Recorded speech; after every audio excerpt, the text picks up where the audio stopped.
Fourth door. 1099. I feel like I'm gonna cry, man. I don't know why. No, I know why, but...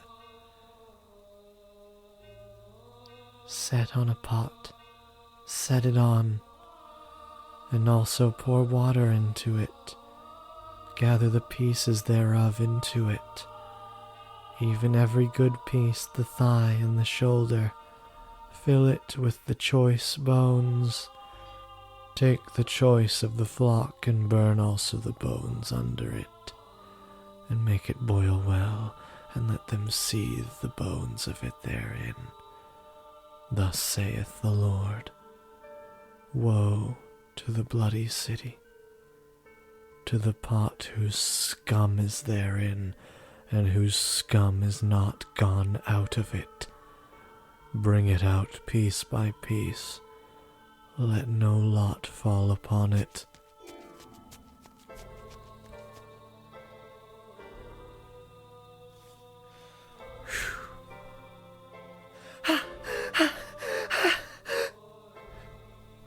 Where is she? Where'd she go? She came down this way, I'm sure of it. Find her! Find her. And burn her! Burn the witch! Burn the witch! Burn the witch! Burn the witch! Burn the witch! Burn her, burn her, burn her, burn her, burn her, burn her, burn her!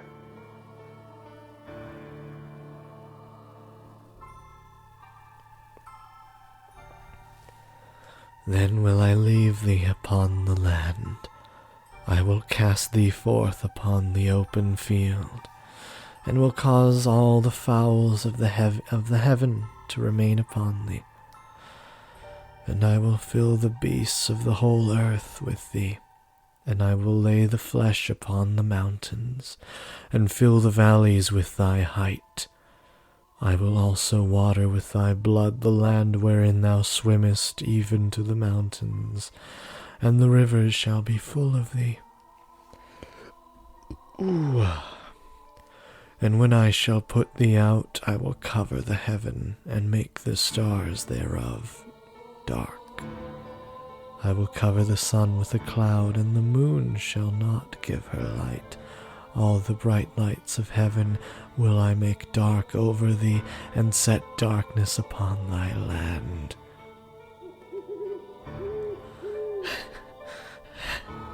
I seem to have lost them. Now, where am I? Where should I go from here? What am I to do?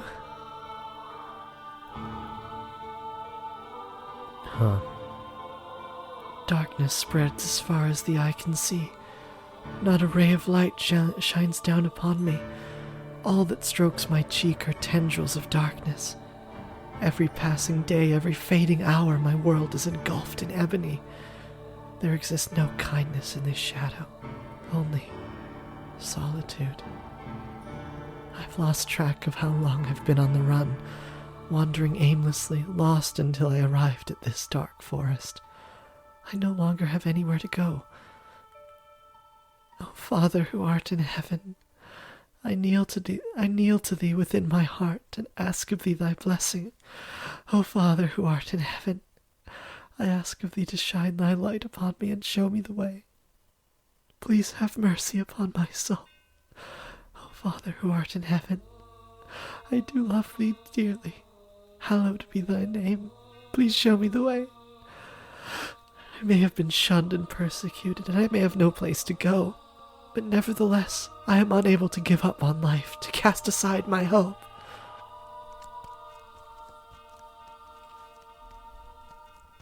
O Father who art in heaven, please guide me unto salvation. O Father who art in heaven, please guide me.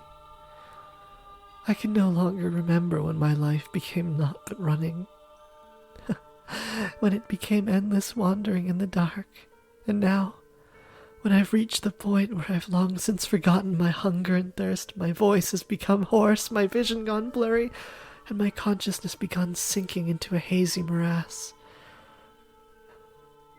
That mansion appears before me, wrapped in a morning fog that seems to foretell rain.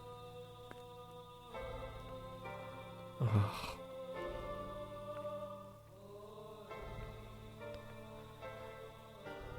Oh, I have full body chills again, man. Oh, God. Oh, fuck. This is stirring stuff in me more than I thought it would. Oh my. The mansion comes into view like the world fading into view after a dream. It doesn't appear as though anyone lives here. I think that's an important distinction they made here. Fading in after a dream as opposed to fading into view after a dream. I didn't voice it that way, but I'm gonna remember that detail. All the windows are either boarded up or shuttered, as if it's long since been abandoned. A tower, which seems out of place in a personal residence, stands tall beside the mansion. The whole building seems as though it could disappear with the fog. It has an unwelcoming presence, freezing me in my tracks. However, if this is where you have led me, then I shall follow your guidance. Having nowhere else to go, this mansion is my only salvation, the light that guides my way.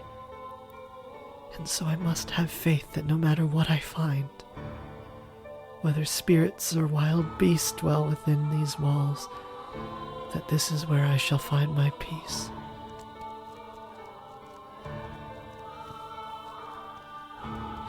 Is anyone there?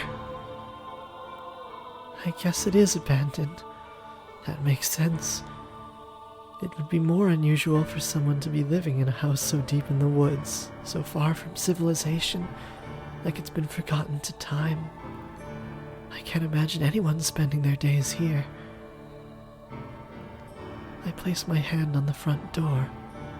What if I can't get in? I very much doubt I'll find anywhere else to stay wandering around through these woods. If the door doesn't open, then I'll die out here in the forest. I've come to accept much, but I'm not ready to forfeit my life yet. Please open. The door is heavy, and though it seems to protest my attempts to enter, it still opens much easier than I was expecting. I was worried over nothing.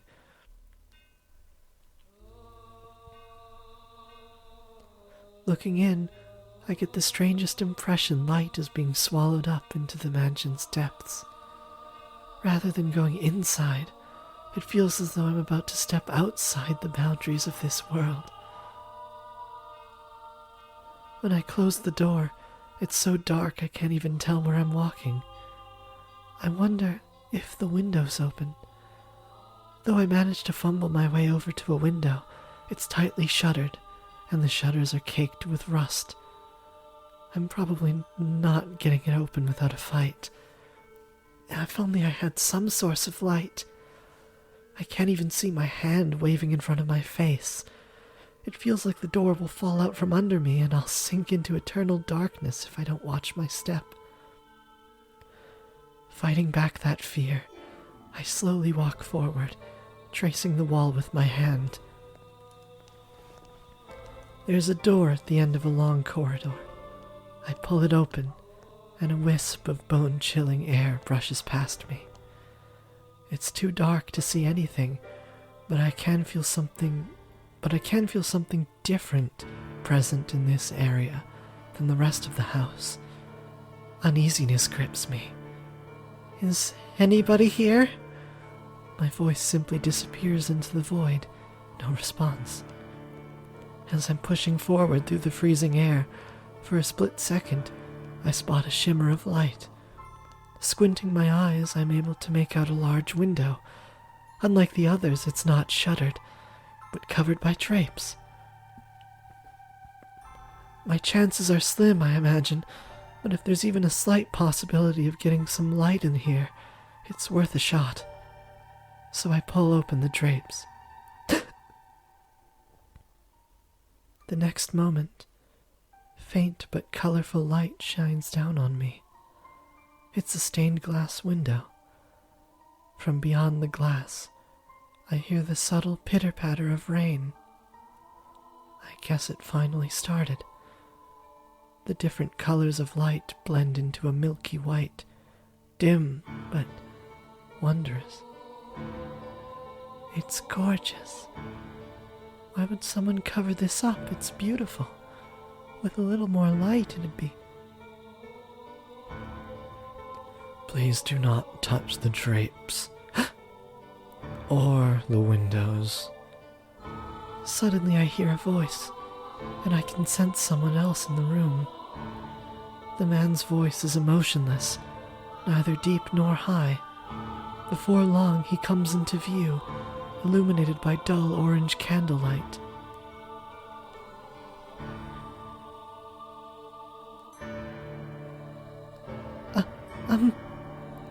I'm sorry for coming in uninvited, but, I did announce myself. The man stands there, practically blending in with the darkness. Has he been there the whole time?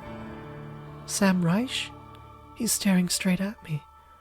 His gaze wavers slightly, but not enough for me to read anything in it.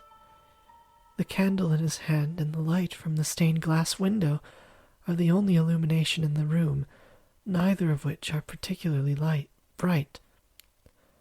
As a result, his outline is faint and blurred. It gives off the impression that he might vanish entirely between blinks. My apologies, I assumed the house was abandoned. I suspect you would have preferred it to be abandoned. Not at all.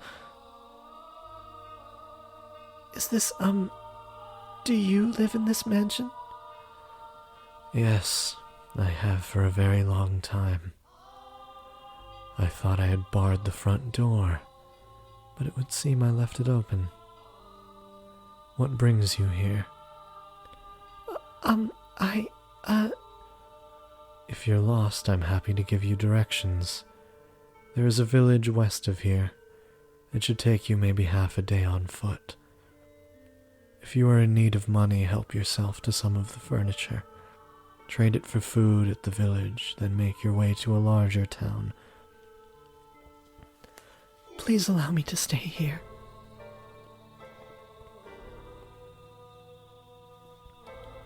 Could you repeat that? I cannot go to the village. No, I cannot go anywhere. I am no longer able to freely return to any town. I'm being hunted.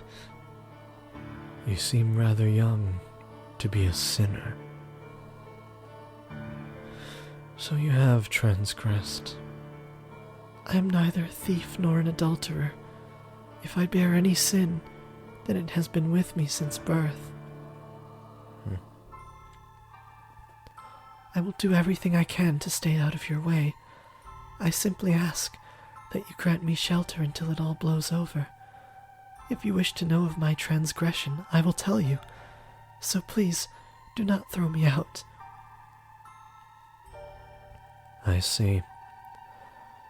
And do you ask this of me aware of how people refer to this mansion? Pardon? It is said that a witch once lived in this house.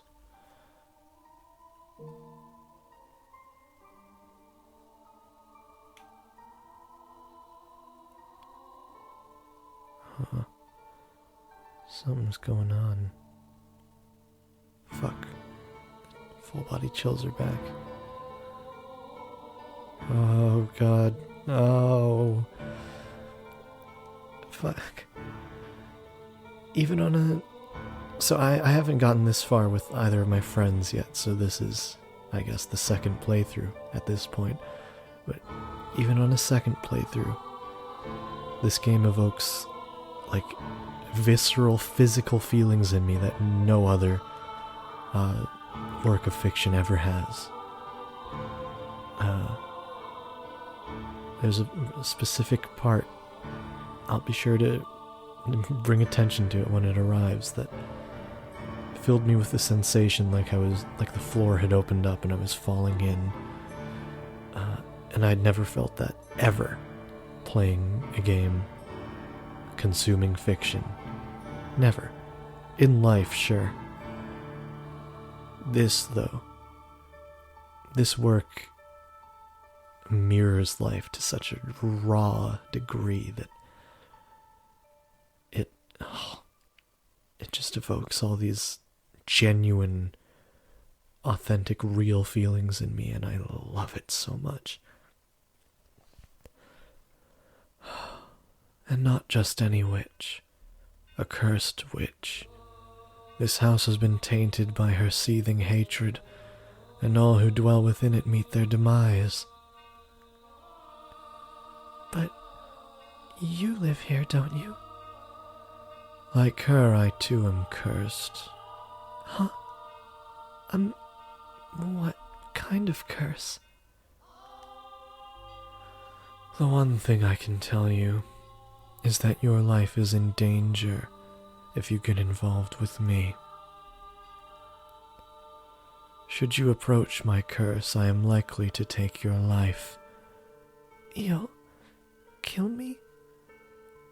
Yes, so you do not belong here. To live with me in this mansion is to sentence yourself to death. No matter what path I choose, I very much doubt I have a future.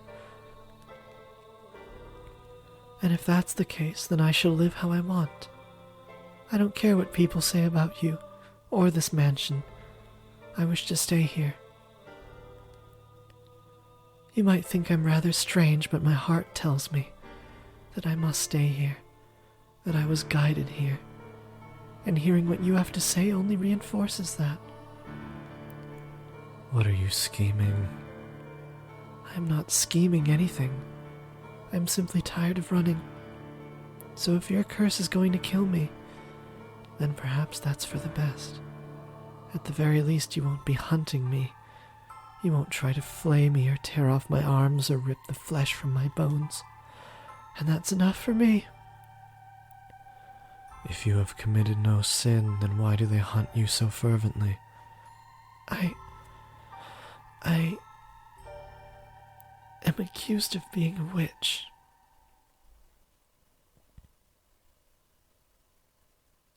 Master, please wake up. Return to me. Ah, have you come too, Master? I apologize for sending you through the door without warning. It must have given you quite the scare. But I beg your forgiveness. I heard a terrible screaming from down the stairs and I panicked. You say you saw the white-haired girl? I see. So you made it into the world beyond the door before me. I am deeply relieved that I was able to take your hand before losing sight of you. I presume you have already grown familiar with the atmosphere of this time period, Master. If you have seen her, as you said, then you should have a basic grasp of the situation. She was a very misfortunate girl in this era, accused of being a witch, abused and persecuted. Her life was in constant danger. It was again her appearance that brought this upon her. That snow-white hair and those ruby eyes clearly differentiated her from everyone else. Oh, and I apologize. I neglected to mention that this door is unique. As for what sets it apart, that will be made clear as we proceed. The one difference is in the time period. Another difference is in the perspective. It's a first-person perspective, and the person we're talking to is facing the camera head-on, as opposed to like the three-quarters view we're usually treated to. The tales I have shown you began with that tale of the beautiful flaxen-haired family, followed by the tale of the bloodthirsty beast, and then the tale of steel and ambition, proceeding in chronological order. However, the door we have just entered takes us to the period now known as the Middle Ages, long before the other 3 tales. Yes, that is correct. This is where it all began. The mansion's curse, the truth of the witch, and your identity. All of this should be made known. If after this tale you are unable to reclaim your old self, then there is nothing more I can do. This door contains the last tale I am able to tell you. So I ask of you, please do not let go of my hand until it is all over. Now then, let us begin a beautiful, tragic love story of 2 solitary souls trapped in a mansion of darkness. In that era, the mansion was a dungeon draped in darkness. After a great deal of time on the run, the white-haired girl found herself at a remote mansion that stood in a dark, overgrown forest. All the windows were either boarded or shuttered, and it was even darker inside the house than out. Not even a ray of moonlight could enter those walls. Only naturally the white-haired girl had assumed that nobody lived there. But her guess was incorrect. Someone did indeed dwell in the house. It was a young man named Michel. Though she could not make out the details of his face in the candlelight, she thought him a very handsome man. However, he proclaimed to her that a witch resided within the mansion and that he too was cursed. Everyone who got close to him lost their lives. Do you think that what he told her was all nonsense? A lie devised to chase her out of the house? The truth of the matter shall come to light in time. Despite Michelle's assertions, the white-haired girl decided she would take up residence within the mansion. This era's white-haired girl was younger than the others. She was still in her early teens, young enough to still be seen as a child. But she was neither as self-centered nor irresponsible as you might expect of someone her age. She was very delicate and reserved, and acted with a great deal of modesty and restraint. The accusations of her being a criminal and a sinner were grossly inappropriate. Nevertheless, she was still chased from her home, barely managing to flee to this mansion with her life. Out of breath. Now, the white-haired girl thought it would be rude to simply take up space in the mansion, so she chased down the master, Michel, and asked, is there anything I can do to help? I will clean or cook or do anything, just let me know. I want to repay you for allowing me to stay here. You need not feel indebted to me. The weight of that obligation will only turn into disdain. But, I can't just stay here and do nothing. Do whatever you like, as long as... As long as? You do not enter my room. That is all I ask of you. He said emotionlessly, turning away and walking off.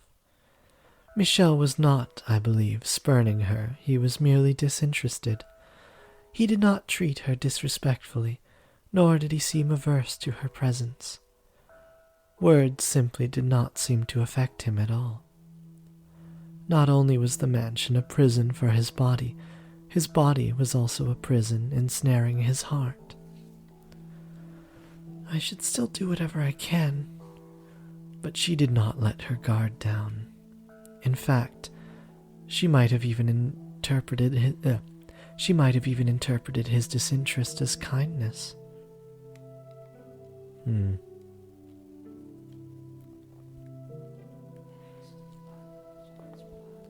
Though he was a bit standoffish, he did not attempt to cause her harm.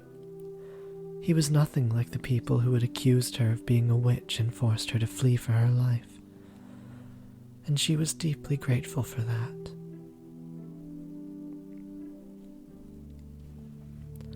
Thus began their quiet life together, Michel, who avoided contact with others, and the white-haired girl, who had taken a great deal of abuse from others. Two people who hardly knew anything about one another, who were too distant to really be said to be living together. Michel spent most of his day in his chambers, so they only ever saw each other occasionally, and they hardly ever spoke. Though they stayed in the same house, they both still lived solitary lives. Nonetheless, the white-haired girl wanted to get to know Michel better. She wanted to know why he called himself cursed, why he lived alone in this dark mansion. How many days, how many years he had spent here in solitude. And while she waited for the opportunity, she also started doing things around the house. The first project she set out to take care of was cleaning. As the windows were all firmly shut, her only source of light was candles. For whatever reason, there was a great deal of candles stored in the cellar. She wondered where on earth he had acquired so many, but she never found the opportunity to ask him. It was difficult to even see all the dust and cobwebs with only candlelight, and considering the poor airflow through the house, she was afraid her efforts were going to be in vain. Still, she persisted, sweeping and wiping things down one room at a time. Eventually, she made her way to the library. The dust that had settled there was much heavier than in any other room. With each breath, she had to fight back coughs. It was not a room one would normally be comfortable spending much time in, but the sight of so many bulky volumes lining the shelves sent her heart aflutter with delight. They're books. Incredible. Real books. The white-haired girl had never seen a book before. She had heard people describe them, but that was the first time she had ever seen one for herself. Parchment was a very valuable commodity in that era. It was something monks or scholarly priests made use of, and not a material one could easily acquire without some degree of social rank. Books were not printed with machines, but copied by hand. A single volume took an incredible amount of work to create. Even the process of binding was an art. Standing before a shelf, she stared intently at the spines. There's so much dust. Does he not read any of them? Just a peek, just a tiny little peek, she said, making excuses to the empty room as she reached her hand toward one of the books. The tome that caught her eye was on the upper shelf. It bore gorgeous jade embossing, and looked like it belonged in a treasure chest. Almost. Though she tended to act older than her age, the white-haired girl was still in her early teens and not especially tall. Even standing tiptoe, it was still just barely within her reach. At long last, her slender fingers made contact with the spine, and she began to pull the book toward her. Ah! The library had sat abandoned for some time, causing the covers to stick together. So when she attempted to pull one out, several others tilted with it. And then almost all the books on the shelf came avalanching down onto her. Ow! Ow! The white-haired girl groaned, buried under a mountain of parchment. She hoped she had not damaged any of her host's valuable collection, for the mess was enough of a setback already in her attempt to express her gratitude. Looking around, she saw one volume that was almost torn in half. She did not know whether it was in that condition before or if it had happened in the fall. But nonetheless, she felt horribly guilty. Sitting there, unable to get back to her feet, tears began welling in her eyes. Then suddenly a shadow fell over the dejected girl. It took a book in its hand and returned it to the shelf. For a brief moment, the shadow's hand reached hesitantly toward the white-haired girl, then changed course toward another book. Ah! It was Michel. There was a hint of perplexity in his otherwise emotionless eyes. Perhaps he had heard the noise and come to see what had caused it. Ah! I'm so sorry, your books, What were you doing? I'm sorry, I wasn't trying to make a mess. I didn't mean to damage such precious books. There's no need to panic. I'm sorry. You make it sound as though I'm admonishing you. What? Did you want to read a book? I do, but that's not what I originally came here to clean. Clean. Yes, I felt guilty simply being idle. I did say you could do as you pleased, but you have no responsibility to clean anything. I just ended up making a bigger mess anyway. You needn't apologize. Okay. If you want to read, help yourself to any of the books. But I don't know how to read. I just thought the cover was pretty, so I wanted to hold it. You're free to use them however you wish. If looking at them is enough for you, then by all means. These are all your books, aren't they? They are. That's incredible. You have so many. It must have taken you a long time to acquire them all. 1 per month. What? My family sends me 1 every month. Every month? The white-haired girl turned her gaze back toward the shelves, squinting her eyes and beginning to count. When she finished, she was in awe. There were in excess of 100 books on the shelves, which meant he had lived here in solitude for many years. She was at a loss for words. They're dull tomes, dreadfully inoffensive, and not even interesting enough to waste a few hours with. Decoration is all they're good for. I see. If you can put them to some use, then perhaps my having them won't be entirely meaningless anymore. I'm going to return to my room. Don't feel obligated to clean up. Just a minute. Was there something else? Could you tell me your name? I just realized I never asked you for your name. The maid went ahead and introduced us right away. Not knowing what to call you will make conversation awkward. I want to, though. Oh, whoa. You don't need my name to... I want to, though. Michel. Michel. Like the Archangel. The name suits you quite well. It suits me. It does. Although it's difficult to see you in the dark, you seem to be a very handsome man, befitting of your name. I beg to differ. Giving me his name is the highest form of mockery. I expect the real Archangel is probably rather annoyed by it. I don't know. I think it's a wonderful name. And you're... No, never mind. Oh, my name? My name is Giselle.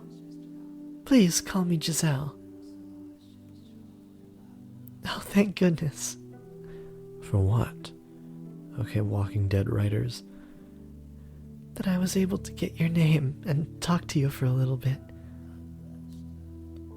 We haven't seen much of each other since I first arrived, so I'm glad that I got to hear your voice.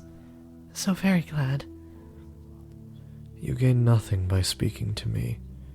You have no responsibility to do so, and there is no need for you to feel joy about it. I'm not pleased out of some sense of responsibility or necessity. It's just depressing not being able to have a conversation with someone living in the same house. You do not understand me at all. As I said on the first day, my curse will one day kill you. But I'm still alive, aren't I? You are welcome to believe I am lying, or that I am merely out of my mind. But it will be too late when you realize the truth. I'll be fine, I'm sure. And even if I do die because of your curse, I promise I won't hold a grudge. Could you possibly be keeping away from me out of concern? No, I simply have no interest in interacting with anyone. I would like to interact with you, if you don't mind, that is. As I told you, you have nothing to gain from that. I have nothing, not even my words, to give you. My body is but a shell. Even if I were not cursed, my presence would do naught but cause you discomfort. I don't think that's true. I don't believe that there's anyone in this world with absolutely nothing. There's plenty inside you. You simply haven't noticed it yet. And not all of it will only cause others pain either. If you truly believe those words, then you are a foolhardy girl. How can you trust someone you only just met? For that matter, how do you not resent everyone? Resent them? I can take a guess as to why people call you a witch, and why you had to flee all the way to this mansion. Your white hair and red eyes, that abnormal, seemingly inhuman appearance draw their condemnation. And I can think of any number of reasons they might have started treating you less than human. Perhaps people around you experienced misfortune. Did I say misfortune? Misfortune. Or perhaps there was a natural disaster, a famine, a plague, some kind of external phenomenon. And you were their scapegoat. Yes, you are by and large correct. Then that would make me as unworthy of your trust as anyone else. I make no claim to having your interests in mind. Goodbye. If you don't mind, could you teach me how to read sometime?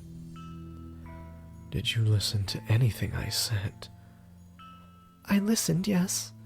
I have no intention of idolizing you. I don't expect you to do anything for me, and I don't wish to be a burden to you in any way. I simply wish to be allowed to be at your side. It does not matter to me what kind of person you may be. That is all I want. I apologize for keeping you. Please consider it if it's not too much trouble. As the master of the house, Michel had made his way out of the library. As the master of the house, Michel made his way out of the library, he appeared to be slightly rattled. Perhaps the white-haired girl's determination had ignited something in his chained heart, or perhaps it was something else. She stared toward the darkness into which Michel had disappeared. Then she carefully wrapped her arms around the jade-embossed tome, a soft smile spreading across her lips. He's a decent man, I'm sure of it. We're alike, he and I. And thus begun to blossom within her a faint sense of fellowship, as someone who also knew solitude.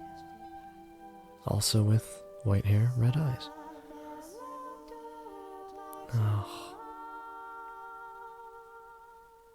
We are in for it, guys.